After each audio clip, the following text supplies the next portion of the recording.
Ito naman si Ma'am Nurse. Uh, Isang ano to siya, 64 years old. Lakas pa ni Ma'am Evita Rodriguez. Yan, puro po sila mabait. Kaya masaya po ako sa mga tinuro ako mga senior. Napakarami nilang senior. Salamat din ako sa Diyos na ako din ang pinipili nila. Yan, ingat lang tayo sa pagturo nito kasi sampas na sa 60 po ito. Yan, ang importante nga maging masaya sila sa train mo. Huwag mo na intindihin yung manood nga sabing wala kang alam. Importante, pasaya mo sila. Yun, yan, ang gusto nila magiging masaya at pawisan lang, hindi po ito lumalaban. Kaya pag mga ganitong sitwasyon, may mga senior na ang paturo, huwag mo na higpitan.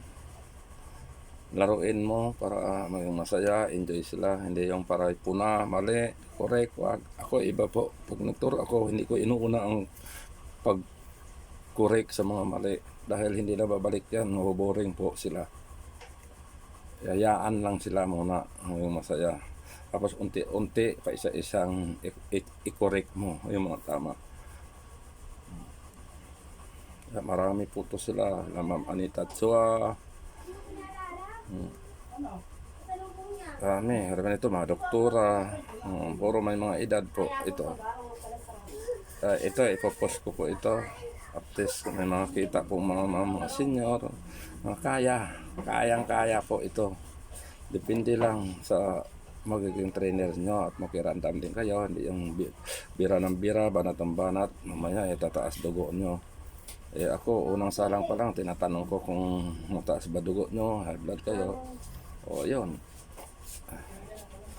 Pasasayahin ko na sila sa magitan ng galaw-galaw. Ngayon, yung alam kong parang medyo ibang mukha, ako ang mapuputok para hindi maputol ang video.